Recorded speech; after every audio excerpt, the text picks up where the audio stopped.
The good news is we still have probably 3/4 of the audience, which is good.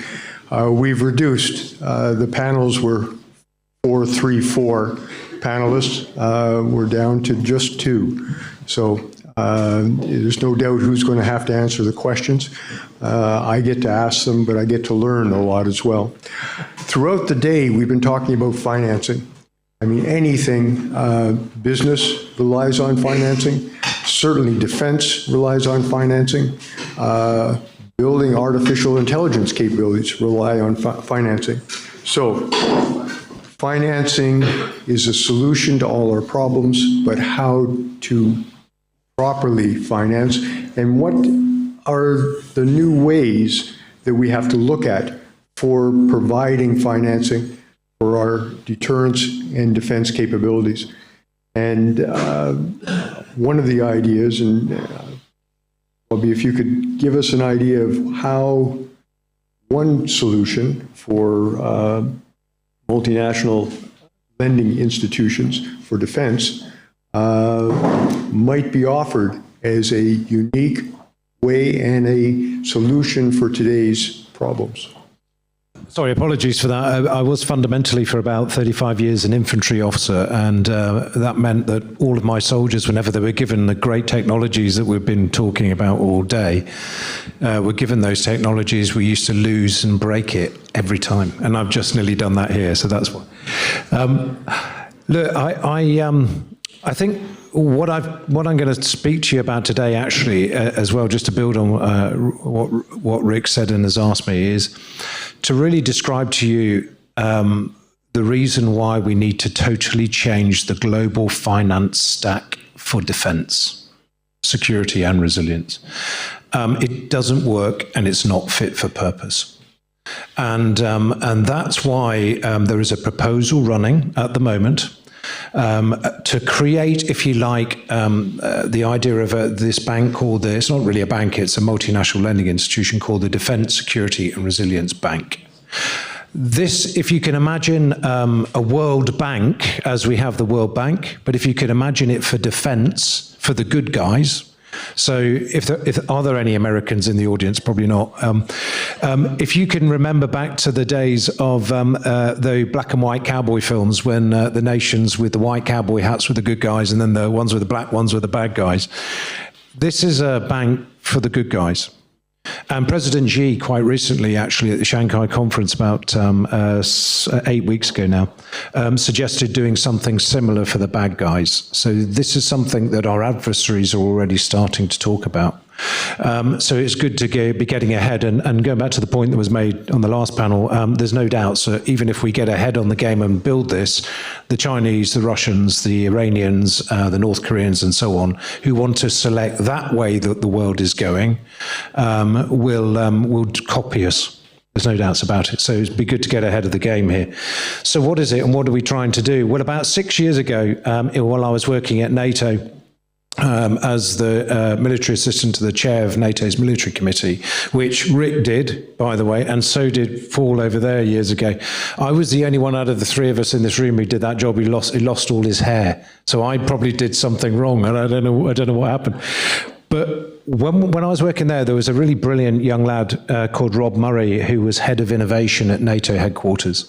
So the same area that we've heard from this morning. And he came up to me and he said, I've got 3 ideas and I need your help in the military to get them landed with our politicians and policy people. Those 3 ideas turned out, as you would have heard, you would know this. One of them was NATO Diana, the innovation accelerator for NATO. We got that done, tick. Not much money in it, but a good rubber stamp for companies and startups. Good advice, getting them working together across the whole of the alliance, going again back to points that have been made in the past. And a great thing to be part of if you can get in. The second thing we did was a NATO Innovation Fund, so $1 billion US dollars, euros, across the alliance in order to invest in slightly bigger projects and so on. But it's only $1 billion. Frankly, in global terms, that's peanuts. So one of the problems we've got, if you look at Europe in particular, where the main demand signal is for this, really, I know Canada's re-emerging as well here, big style, if you, depending on who you read, which consultancy, but somewhere between 2 trillion euros and 8 trillion euros, depending on what you look at, is how much it's going to cost for Europe to rearm itself. Now, we've heard about some of these things going on at the moment, like the SAFE mechanism that's come in, which is 150 billion lifed over 12 years. Pressure on the European Investment Bank to start turning towards defence, but it can only really operate in the dual use category. And whilst that's really, really important for investors, it's really important for startups and so on to be in that category, it doesn't deter Russians. Do you think the Russians do dual use? No. They do single use. They try and kill as much of us as they possibly can, and at this stage in Ukraine. And the other part of that is it's not just the Russians. So what you're seeing in Ukraine today, here in Europe, two hours flight away, is a collective attack by the guys with the black cowboy hats on European soil. You have North Koreans dying in their hundreds every day. You have Chinese officers on the ground integrating Chinese technology with Iranian drones, all being coordinated by Russia here on European soil. And the Chinese are doing this as well and are watching this because they're trying to change the whole global system, which also includes the financial system. So this is where the commercial banks have woken up in defence. So we talked about ESG and compliance in the last piece. Actually, a commercial bank said to me the other day, ESG, Robbie, now stands for energy, security and guns. We're in. This morning in London, JP Morgan, the US bank, just announced it is going to invest $1.5 trillion in rearming and in security and in resilience. It's called a Security Resilience Fund it's putting together. Now, to do that, like any commercial bank, it needs guarantees. So what we're proposed to do is we looked at what all the problems were in the finance stack in NATO a while ago, and we said, why don't we add to those two great ideas by having at that time a NATO bank? But we realized quite early on it wouldn't work because you wouldn't get enough nations, even as you got all of NATO in there, to get the real key ingredient, which is a AAA credit rated status for a brand new free institution, global institution like the World Bank for defense, for everybody. It starts here, goes to North America, spreads out. So what we did was we started to look at what the problems really were across the whole stack. Now, we've heard lots of them, as I mentioned this morning, about where does startup companies get finance from? Where does this happen? What do we get it from? And we looked also at the big problem I've mentioned, which is that, of course, nations need to invest a lot of money in defence rapidly. Now, that comes down through the chain down to contracts for you guys, but they're long and slow, and that's the way it can work, but so be it. So what we were looking at is a variety of tools that we knew could be all interlinked, almost a one-stop shop to deal with these problems, but on a global basis. Good point from that. Why is this different than what's already there? What additional thing is the Defense, Security and Resilience Bank going to be able to do? Okay, so what we're proposing to our member states, because this is a treaty-based organization, a bit like NATO, but exactly the same as the EIB, for example, or there are 40 multinational lending institutions in the world. This is the first one that will ever have a charter specifically written for defense out of the 40. So that allows us to do this. The EIB are under pressure from the EU at the moment to change and to do more in defence. Can't do it. It can buy barracks and it can buy uniforms, and that's cool. We need those as well. But what it can't do is single-use technologies, everything a sovereign fund can do. Now, it may be able to start to change to that, but it's got to go back to every single member state in order to change its charter in order to do that. That will take time.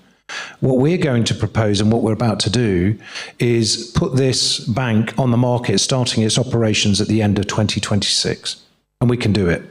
The fastest MLI to come into existence was the Asia Infrastructure Investment Bank. Took 3 years. We're going to do this in less than 2, which is probably why a lot of you haven't heard of it yet. Why is it different? Because what we're going to do is offer 3 services to our member states, and you've got to be a member to be in it. The first service is a bit like SAFE. But imagine you've got 100 nations as part of this and how much capital you can pull on from those nations. So the nations put their money in the bank, which, by the way, because this is a free institution, could, if they wanted to, count against your GDP score in NATO. Because Article 2 of the Washington Treaty says all of us as NATO allies agree to invest in the free institutions of the world that make us wealthier. Why? To spend money on defence. So theoretically, if nations wanted to do that, why not? My pensions currently counts, and I'm telling you what, I didn't join the army for a pension. I joined the army to close and kill the Queen's enemies because I was an infantryman. I didn't get a chance to do the King's, but nor did you, Rick, so it was just a Queen. But in terms of the, so the first thing we need to do, and we're proposing, is we will give nations AAA credit rated loans, long-term, very cheap rates to invest in defence, so to increase that spending. That's the first thing, bit like SAFE. But we will do it in such a way that you don't have to do dual use. You can have single use, you can have whatever it is you require. So it's whatever the nation needs it for from a sovereign perspective to invest in at that time. So that's the first service we're proposing, Rick. The second thing, that helps nations get to that GDP score. The second thing we're proposing, and this is unique because this isn't happening yet across the EU, the SAFE mechanism is there, but this isn't. The second service is we could go, let's take a German example. If Armin Pappendier, who I'm talking to a lot, came to me, because we've talked about Leopard tanks already, so let's keep on that. If he came to me, and if he came to Germany, if Germany joined, and by the way, they can already get a AAA credit rated loan, so why should they join? You don't get these next two services. So if they came to me and said, oh, we have a defence priority right now, Armin Pappendier at Rheinmetall needs to buy Volkswagen to rapidly increase his production of Leopard tanks. Could he have a AAA credit rated loan, which at current rates is, because we're profit minimizing, we're not here as a profit organization as such, that would be around about 3% if laid down in euros. And I would say to Armin, how long does he want it for? 30 years? No problem. Where's he going to get that from as a prime company? He just isn't. That means the cost of a Leopard tank, which the Dutch just paid nearly 30 million euros for one unit, because of production, is going to start to come down. Last year, it was 23 million a unit. We've got defence inflation racing here, so we need to increase our production, right, as well as other mechanisms. So if that was a national priority of Germany, if she was part of the bank, we'd say, yes, no problem. If Sweden came to me and said, we're very close, let's take another example, because we talked about this earlier. We're very close to a biosynthetic breakthrough, and they are, which will mean data can be stored on DNA, and instead of having a data center the size of a football pitch, here in Europe, in about 10 years' time, we'll have something the size of a football that does the same thing. That can be done. It could progress. And they said, we need a big loan, though, in order to get past that. That's a big security implication. I'd say, yes, no problem. Innovation in the defense space, we can do it. That's the second thing we're proposing. No one else is. And the third, brace yourselves, companies, because this really does apply to you. Because we have capital in from all the nations, and we're owned by the sovereign, so sovereign capital, we become one of the most useful organizations for providing guarantees to the member states' banks, member states, remember, you ought to sign up, and pension funds, and investors, to encourage them and incentivize them to invest in the defense and innovation space. And this is happening now. We're already piloting these. We're already doing it through London. I can explain why if you like in questions. Why is this? How does this work? Because what we're saying to banks, and we, by the way, we have 10 massive banks supporting us, including JP Morgan, including the Royal Bank of Canada, including ING, including Deutsche Bank, including Commerzbank, Natixis from France, and a pile of others I've forgotten about. So all of these banks are purely sponsoring the development of this so that they can make use of this service and they can help shape how those guarantees will be done in the future. I.e., again, going back to the points earlier about problems of, easing that regulation. So once we get up and running, suddenly we are going to be able to swamp the defense space, not only with billions from nations coming in through the normal channels, through loans, if that's what they are able to take and they want to take, but also we are going to be putting tens of billions of commercial bank investment into defense, security and innovation sector that we've never seen in the 40 years that I've been associated with defense. Because, and if you think this isn't happening, the example I just gave you about JP Morgan already announcing that this morning in London, 1.5 trillion should be good enough. But frankly, those 10 banks that are already now supporting us should be evidence enough too. And we've also got banks, sorry, I should have said this, from the Asia Pacific as well, because this is a global thing, going back again to the point that we mentioned earlier about this isn't just about Canada and NATO nations coming together in the EU. This is where the demand signal is highest. But it's actually about spreading out to Japan, South Korea, because there's a great big trade route about to start there. And guess who's going to interfere with it? The Russians. And that, and the Chinese. And that in particular is a problem, because when it comes down to the benefits to immediately to Japan and to South Korea and immediately to Europe, this is the biggest global economic change that we're going to experience in Europe in terms of the reduction of the size of the trade route that we've experienced in our lifetimes because of climate change. So we've got to be able to defend that as well. And this is where the world suddenly is shrinking in the defense space and needs us all to work together. I was in Japan 3 weeks ago, and talking to them about this. They love this because this is a bank for deterrence and ultimately for peace. That's what we're doing it for. So it's quite nice to be able to get up in the morning and have something like that driving you, and the team are enjoying it too, but that's what we're trying to do. And the Japanese said to me, Robbie, we have exactly the same threat as you do in Europe. Number one, the United States of America, because they're telling us they might have to be in Europe supporting the Europeans, and therefore we have to increase our defense spending to somewhere in the region of 5%. Interesting, eh? Number two, Russia. Number three, North Korea, obviously, and China. You just think about it. So we need to work together in that sort of area and then spread that threat even further afield as well. Okay, so just to be clear, the customers of the bank, the clients, are the nations, starting with European and Canada, but growing to all like-minded nations across the world. And you're already engaging with those. How can industry, where's industry's role? Because obviously governments don't produce things. Governments get industry to produce things. What is the role of industry in this? And is there a way that industry, other than through government contracts, might be able to deal directly with the bank? Yeah, that's a good question. So if we just take the third service, because that's the one I guess that's exciting the companies most. Obviously, what we're looking at here is far more financing than we've ever seen before, potentially. Because usually, if you're a startup company, and many of you have been through this, you've had to go begging for venture capital. Well, venture capital money in the defense space that we're talking about is 1% of the entire stack that we can release. So firstly, you're going to have to get savvy about how you're going to start engaging with banks and realize that over the next few years, and I'm already dealing with commercial banks and watching this, commercial banks are going to start slowly in that dual use space and everything else, because they're going to want to go where their investors are comfortable with. ESG we heard about earlier, and we all know what it stands for, but a commercial bank said to me the other day, ESG now stands for energy, security and guns. That's where we're investing. And it's true. I mean, we saw a blip when the peace process in Ukraine. I was asked this at RUSI this morning. There was a blip where the stock market went down a bit when there was potentially peace. That's a blip. This is on for 2 generations at least, and this is where the commercial banks are leaning into now, because they realize they're under threat because the global whole finance system's under threat from China. They have to invest in deterrence. It's really fascinating. They get it.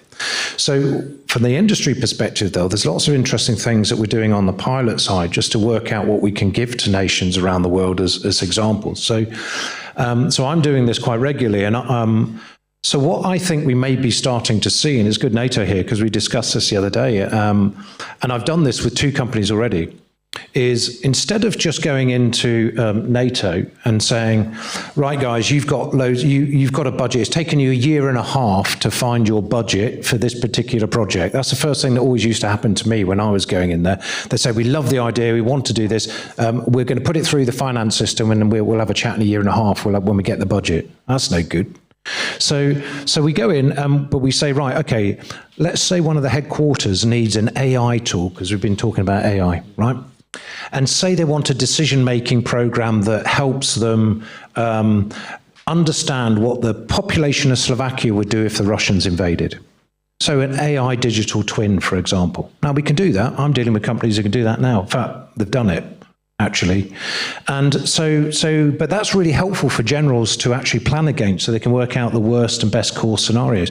Well, if we walked into Bruntsum, I'm looking at NATO here because I know he's nodding away and wants to talk about it. But if we walked into Bruntsum, instead of just having the company that could do it for the military ecosystem that's asking for that tool, and I turned up with a broker from the commercial bank industry, which we've done, and he sat there and looked at it. And at the moment, these guys don't think it's because it's all ethics, the reason the commercial banks don't want to invest in defence. It's not. It's because they don't know where to start. So if we're able to put them on the right target and say to them, look, guys, come in the room and be part of the co-creation of this solution, they do it. And I've sat there with them and with a UAV company, and let's work through this AI case. The bank would be sat there and it would be looking at what's being created. And NATO would say, we need this tool to examine what the population might do. I promise you that commercial investor is sat there going, so if we own the licenses for that and we applied that into the insurance industry to tell them what the population is most likely to do on these sort of circumstances, I could resell that and make a lot of money. NATO gets the tool for free because, as Peter mentioned in his first one, that's a classic example of a sort of coming together. What was it you described it as, Peter? Prototype warfare. So prototype procurement, I'd call it. But you have the financier there coming up with a solution at the same time. And this is commercial money. This isn't even coming from governments in this particular scenario. It's quite good for the tech industry, frankly, but we still need platforms and we still need to give loans for buying ships and everything else. So one of the other things they've got to do is talk to each other, right? So again, looking over at NATO, we never managed to get this right in NATO, where we did interoperability. We talked a lot about it, but we never did it. I could, with the bank, suggest to nations, if Sweden came to me, for example, and said, I need a new submarine, could you give me a cheap loan? I'd say, yeah, of course, no problem. You're a part of the bank. Here is your cheap loan for your new submarine. Oh, but by the way, under our interoperability clause in NATO, you are required to make sure your submarine can talk to the NATO submarines and to the NATO headquarters and is interoperable fully. Otherwise, you pay extra percentages on top for that sovereign capability rather than interoperable one. So you can have the loan at 3%, but otherwise we'll do it for, so we say 6%. Now, why? How good is that? Suddenly everyone becomes interoperable in NATO, which we've never managed to achieve. But we can incentivize. Look, it's not the silver bullet, as I'm saying, but it's certainly moving in a direction where we're starting to try and solve all these problems that we had, and at least giving the nations who will own this tools to do it, a toolbox. Speaking of nations, you're talking about members, and I think you're trying to sign nations up to be on the board and to manage you. So is there going to be a series of concentric circles? On the inside, full members. On the outside, somebody who needs something but could benefit from it. And there I look at Ukraine. Yep. Would you see Ukraine as one of the founders? Probably not, but they certainly would benefit from something like this, where national governments who are members would then agree to support it. Yeah, great question, and a very naughty one, if I may say so, Rick, because this is going to lead me on to something I'm not really supposed to say, but linked to Canada. So please, can we do a quick sort of minor Chatham House rules bit as well? Am I allowed to impose one just for this question? Retroactive Chatham House rules, which means you can say something was said, but you can't say who said it. Yeah. So what's happening, and you'll understand why in a second. So what's happening at the moment is, look, you've got to be in the bank to get the services. It's like you and I joining a bank, right? You've got to be part of it to benefit from the services it's offering. You've got to put your money in the bank so the bank can use the money in other ways as well, as I'm suggesting too, for the benefit of the members of the bank. So you've got to join it. And Ukraine actually are very keen to, they've got to join it. They know they have to. And so they're massively keen to join. It's just a question of capacity with what else they're doing at the moment, whether they join first and therefore enter the charter negotiations, or whether they join next year. Ukraine have to join. They need loans to stay in this war to protect Europe. They also need to join because they need that commercial bank investment, which I've already started to do, into their industry, because sooner or later they need to rebuild their nation and get into the marketplaces, right? So they have to join something like this if they want to remain competitive. Same with any nation, really. If your neighbour's not in the bank, but you are, and you're a company, you know, you've got your next door country's got a better advantage, right? If they're in, because they can get this lots more investment. But so everyone's got to be in. That's the bottom line. You can't pick and choose. But the way it works is a series of events now are about to happen. Now, this is the bit where I ask you all. This is the bit where I say, please be quiet about this. But if you want to help me, please do. So we've been around all the G7 nations. We've already briefed 40 nations from around the world. There's a lot of interest in this. We're looking currently at around about 12 European and Asia-Pacific nations, as well as a number of G7 nations. If you're going to start a global bank, you need a G7 nation.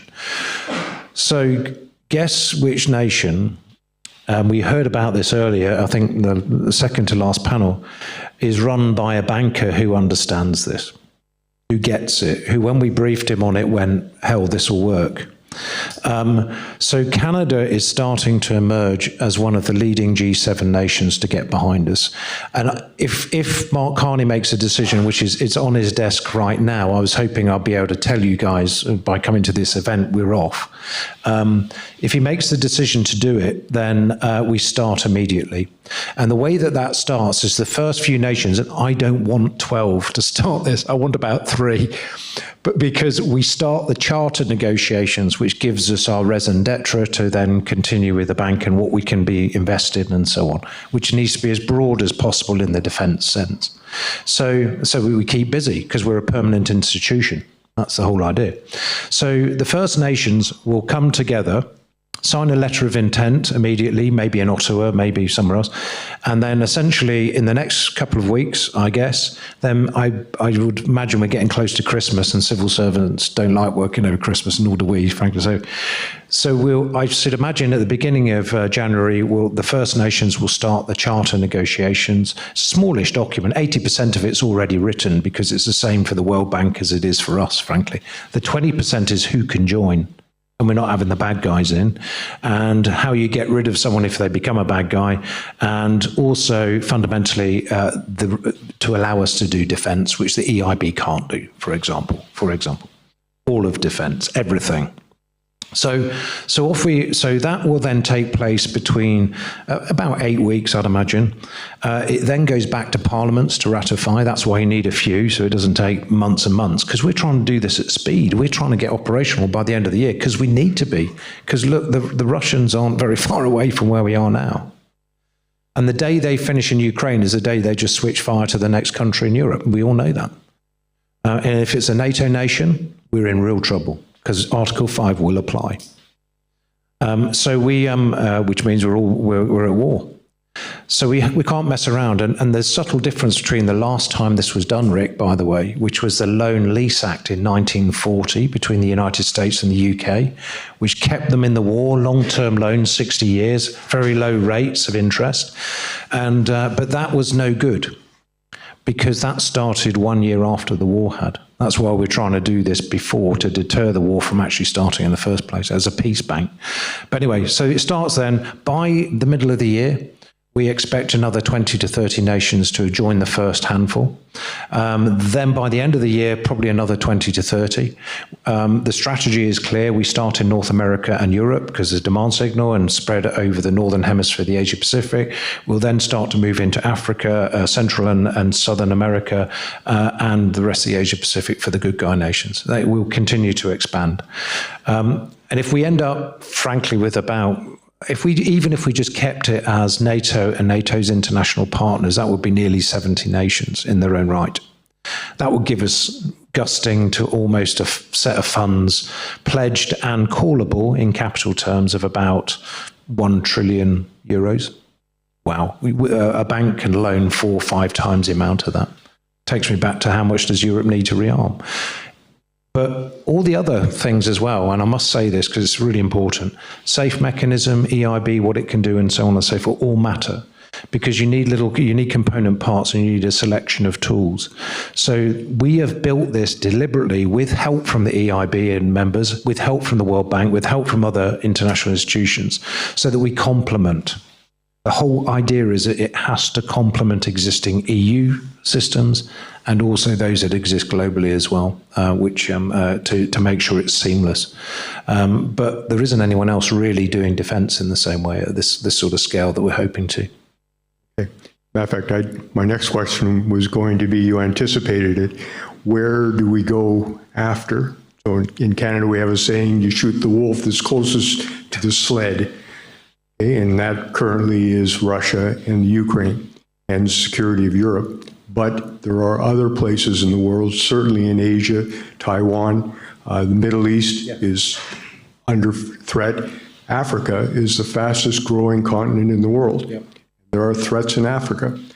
Then South America, where there's a little bit of an ongoing conflict right now between North and South. Could you just maybe expand a little bit about how, because I think one of the worries is if it gets too big, too bureaucratic, too difficult, because NATO, I joined NATO when there were 16 nations. Today it's 32. Getting consensus with 32 is difficult. So again, my concentric circles, will there be an inner group and others, a second group who supports, has certain rights, but not all the rights, because otherwise it becomes unworkable? Yeah, so the first group are the ones that get to write the rule book, so the charter. So if you're in at the start, you can say Russia's not joining unless it becomes a fully fledged democracy in the years to come, and so on and so forth. But then the nations that then come after, all of them, no matter when they join, will just have to adopt whatever's in there and take it. But then it really becomes a set of principles, and you don't see the World Bank having too many problems on a day-to-day basis on the bureaucratic side. It will employ a lot of people, which is probably why Montreal and Ottawa, I think, I'd just been sent another text from our Canadian ex-CEO of a bank, who's our guy over there, and Rick Hillier as well, former Chief of Defence Canada, is one of our board members. And I've just received a text from Montreal basically saying, we want the Defence, Security and Resilience Bank here. There's 3,000 odd people you're employing, depending on what tech finance stack you take, for the techies around here. You can obviously employ less with a better finance stack, but anyway, tech stack for your financing. But there is, so that's a good indicator actually that Canada is about to move on this as well. So, which is exciting, because if there was a unifying nation right now, frankly, I'd pick Canada, because not just of what we've heard today with the interaction with Europe, we're all a bit worried about the United States and where the United States is. It's solid here in NATO, let's make no bones about it. And they're still providing deterrence through nuclear. We need all over the world, not just here, thank goodness. But we know we need to do more. And so we're trying to, again, provide that ability to do that. And I can also tell you that we've briefed Donald Trump. I've met Trump on a few occasions, and we've briefed Trump on this one-to-one back in March. He liked the idea. Whether he remembered it the next day, I've no idea. So we told Rubio as well, so he's got it in his palm. So it's in the US. It's in the US in tray, but the demand signal really is Europe. So it's concentrate here, help what the Europeans are already starting to do. The demand signal, hell, it's in Canada as well, mate. So there's a lot of work there to do too. And you're right about African nations. And if I can pick up on that, we'll continue to spread, and we have a strategy to do that. But if we were to hold an information day at NATO, which I suspect will happen, we'll bring in the 35 partners that would include those African nations. We know the good guys anyway. But Africa is an interesting example, because China is doing what China is doing in Africa, and so are the Russians. They're trying to take it over in their own way. So lots of African nations right now, if you're in Angola, you are desperate for a loan, and you're desperate actually for international development money so that you can be strong enough to say no to China. Well, all the international development money's gone from defence. It's gone. Overnight. It's all being spent on defence. It's all part of this increase in 5%, because the nations need it. Well, I can bring in the good guy African nations, for example, and say, I will give you a super cheap loan so you can buy Western equipment and part of that global alliance of kit, make your sovereign decision where you want to pay for it, and create marketplaces for what we're doing now, which is to reinvest in European defence so that those Leopard tanks that I mentioned earlier, by the way, don't buy shares in Volkswagen. I don't know if that is actually what he's going to do, but those Leopard tanks that are now made at Volkswagen plant can actually be sold around the world, which does one thing that I learned in 1993. So when I was standing against the Soviets in my trench in Western Germany, and then suddenly there was a peace dividend, all the defence thing went, didn't it? And now we're trying to rebuild it. Well, if I can create and help create marketplaces around the good countries in the world, when Europe does rearm and has that capability, which also will benefit from the investment, we can sustain it because you can sell that around the world. So it's part of, because it's a permanent institution, this isn't safe that ends in 12 years or whatever. This is permanent. And it's always going to be looking for work, and stuff to sponsor on this. So it works. And that's why Mark Carney, as a banker, looked at it and said, and asked us some really difficult questions. And we all looked at each other and went, this is a guy who gets this and understands that this is how the world does work, and applying that brilliant piece of innovation. Again, it's not me, it was Rob Murray that I mentioned before coming up with this. Applying that brilliant piece of innovation, which is always best if it's already proven somewhere else, any piece of innovation, and it's always best if it's simple. And that is what we've got here, probably the most important, best piece of innovation, genuinely, I've seen in 40 years in the military. And that's 10 years on battlefields, 10 years at the strategic level, and in the innovation industry as a managing partner at Gartner. So I never thought as an infantryman, going back to my point about breaking everything, I never thought I'd be saying that about blooming defence finance. Okay, that was great. Probably the first time most of you heard about that. I think we've got a few minutes for Q&A. Okay, so does anybody have any questions? Just raise a hand and we'll get a microphone to you. Just for the Canadian companies while they're doing the microphones, if you could all go from here and email Mark Carney and say, could you please hurry up? We've just heard about this bank and we want the cash. So, that would be great. Thank you. But it does seem to be coming, guys. It does seem to be coming. And I'm hopefully, as I say, we're about to see the Canadianization of the defence finance space, whilst simultaneously watching at the Europeanization of NATO. Please. Yeah. Please identify yourself and ask your question. Yeah. My name is Tatiana. I would like to ask you, currently Europe already spent 66 billion euro for Ukrainian defense. And I'm wondering if European organization or, I don't know, like official or business invest in Ukrainian tech companies for innovations, and what kind of innovations do you support? Yeah, that's a great, are you Ukrainian? Yeah, fantastic, thank you. Thank you. Because, we'd be under a lot of pressure here if it wasn't for you right now. So thanks for buying us time to do this. Hey, look, right now, I have a whole list, even now, because I'm working with banks to find the best types of investment, and we're sort of learning and training with them, actually. And the biggest list I've got is Ukrainian stuff.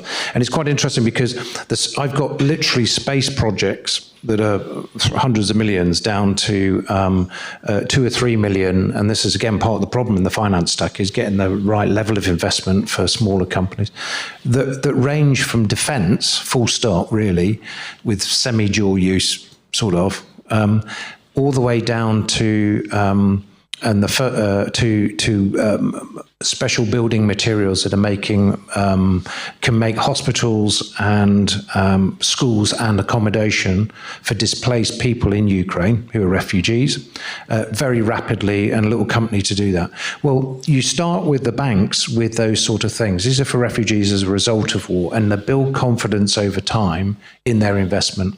But going back to my point here, Ukraine needs to be in the bank to benefit from its services, and it will be. I've no doubts about that. I briefed Zelensky 3 times now via people as well. And I think that it's well known, the finance minister is looking at it right now. But It's a question of when. Do they start early, as we said, or later? But so say Ukraine's in, this isn't just going to be banks and finance and investors in Ukraine, and there are some. Actually, you've got friends from all over Europe who've got banks in Ukraine. So one of the major companies, I'll give them a plug. One of the major banks, so the Greeks, have got Piraeus Bank in Ukraine right now. I'm working with Piraeus Bank now to identify investment opportunities right now for everything across that spectrum in the defence space as well. And they're doing exactly that. They're investing because there's a very close ancient link, of course, and lots of Greek Catholicism, and there's a very close link. But this is money they want to invest in Ukraine, even though they're a Greek bank, and the essence of what we're trying to do is, because defence is sovereign, is for them to invest in Greek companies. But actually what we're seeing here is people want to invest in Ukraine because they know it's part of their own defence. So the simple answer is yes, everything from banks, not just in Ukraine, but from outside, provided Ukraine's a member of the bank and provided the bank also comes from a member state. We're not going to just entertain any bank coming along and making money. You've got to be, and this is another thing, the banks are making money on this. It's not just for all the freedom. The banks are going to make a lot of money on these defence investments. And down in Ukraine especially, look at the innovation, especially in the defence space. It's beating everything in Europe.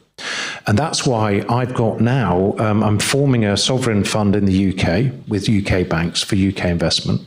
But I'm also now working on a global sovereign fund, we're calling it. I think we were going to call it European, but it's probably going to be a global now because Canada needs to benefit and others, where we're pulling in banks as well right now, even before the DSR bank comes, to do that investment. And the top place for investing, everyone wants to invest in those banks, is Ukraine, because that's where a lot of the good companies are. But the reason I mention that is because when we actually start, the hardest bit for these banks to do that investment is guarantees.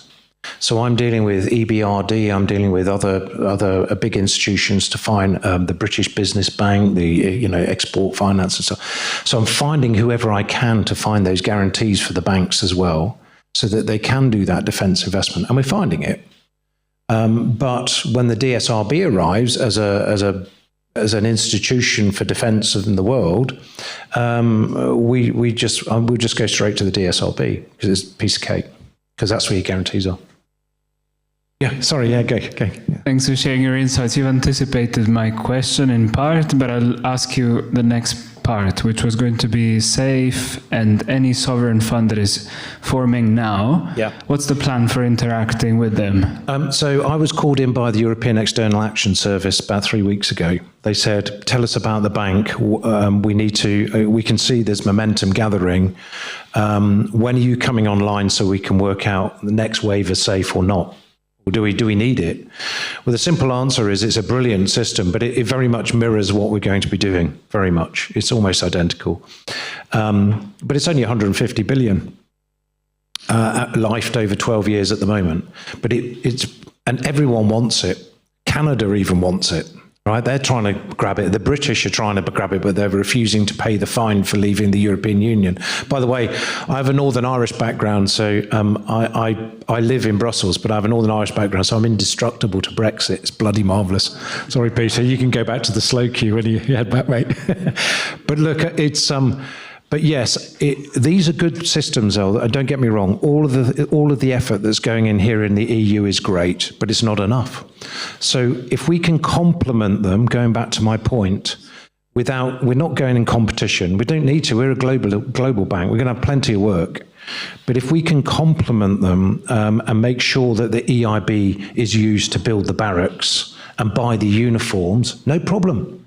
But the piece of equipment that is going to do death to Russians that most investors don't want, but I can help nations buy, like a tank, that guy who's going to wear that uniform and live in that barracks is going to operate from, is also covered. Do you see what I mean? So I can cover that bit, you guys do that. And I was with the World Bank on, what's the day today? Oh, Thursday, blimey, it's a long week. On Tuesday I had lunch.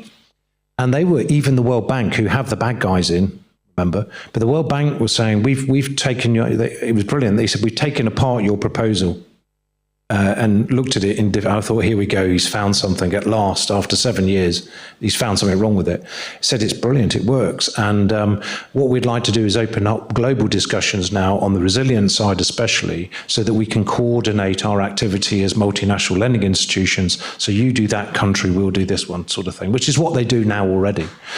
So that you spread the love of the money, if you like. And so, so it's about cooperation and complementarity. And that's what these MLIs do, naturally. Okay, we have 2 quick questions and quick answers. Yes, please. Quick answers. Okay. Hello. Impossible. Very loud. So, Christianis, let's say entrepreneur. Good. I like that. I don't mean to distract from the main topic, but I got very intrigued with your example of this AI technology that could predict the reaction of a population. You meant Slovakia in face of a Russian invasion. So I have 2 main questions. Which company? Is it Anadir Horizon?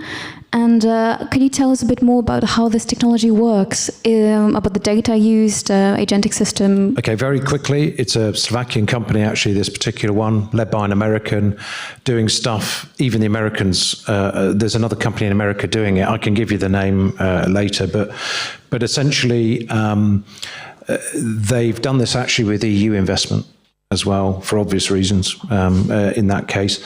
But it does prove that the biggest problem these companies have is getting on the supercomputers. There's one in Oxford and there's one in near Oslo, to actually get, and it costs a lot of money to then build these things up. But it's doable. And what's really amazed me and shocked me is just how accurate these predictions are, because it's examining effectively social media and down to individuals. There's obviously a legal thing here because you can't go down to the very individuals. You've got to look across the board. But it's quite incredible what this technology is doing now in terms of its accuracy. Well worth it. Okay. There's one over there. Well, I've got one here before. Then have I got time? Okay. So second last question. Short answers. Okay. Short question. Interesting issue, of course, but in Europe, of course, many of our former foes are now friends. We have lots of former foes who are friends, but this also can change. So how are you going to distinguish the black hats, as you say, and how are you going to get rid of them? I mean, if they've been lending, or you've been lending to them, and they have projects that are running 5, 10 years, if they suddenly become a black hat, they still have projects running. How are you going to address that? Yeah, great question. Very quickly, it's not me. It'll be the nations themselves, of course, because they will own this and they will own who will be a member of it. That's sort of tackled in the charter about what is the classification of who should be a member. My advice to nations is start with those that by consensus we regard as being the good guys.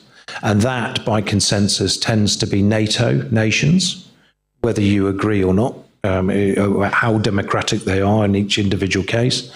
But it's NATO nations and it's partners of NATO who already passed a test that says, essentially, to become a partner, they've said we agree with international values, we want to invest in free institutions of the world to make the world a good place and the world to continue to be have a just peace and continue. So that gives you, as I said earlier, about 70 to start with, and then the criteria is really up to nations. I can't dictate that, but that's very much up to nations to answer and decide at the time who they're throwing out. It's exactly the same problem in NATO, exactly the same problem with the European Union, when they have to decide to throw someone out, which they haven't done yet. Exactly. But often it's better to have people in the camp than not. It's just different degrees of democracy, but we can get into a big debate about that. But it's up to the nations, frankly, that we pass it. It's the same for any institution like that. And I think. Last question, please. Yeah, my name is Valikhan Bakhdinov, Kazakhstan EU Gateway. Just a short question, keeping in mind that just last week Kazakhstan suspended participation in conventional armed forces treaty, and also these days we have CCTO summit in Bishkek. In your point of view, these countries from CCTO members, CCTO organization, is it okay for them to participate in this investment banking for rebuild of Ukraine? And and also what's your position on keeping this in Central Asia? CCTO, okay. So again, it's up to nations whether they define CCTO nations as being every single one of them not being in the club. I mean, effectively it's an alliance, albeit not one that really practices in the same way the old Warsaw Pact used to, but it is. So I don't know, actually. It's a good question. Again, it will be up to the nations that form the bank whether they'll be allowed in or not. My hope would be that many of those nations, including your own, will. Because, of course, what you want to try and do, this is also a bit political, of course it is, because what you're trying to do is say to nations, if you want to be part of a global defence institution, which in this case is about finance, it's not about making decisions to actually fight like NATO. It's not going to have an Article 5 treaty. We're not all going to go to war, but we are going to cooperate over finance, share best practices and so on. It's a statement then, and I think really it would be up to the CTO member to say, we really would like access to this and we want to stand, because we're a United Nations supporting nation with the good guys in the world, and make a political decision. But really, I can't tell you whether CTO will be in or not. That's up to the nations as to how they write that initial rule book. Okay, thank you very, very much. I realize I didn't introduce Robbie Boyd, but he introduced himself. I think this was a really good way to end this session. It tied a lot of loose ends, and of course, financing is key to doing anything. So please join me in thanking our speaker.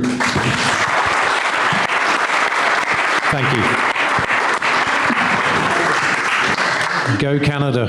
Come on, you can do it.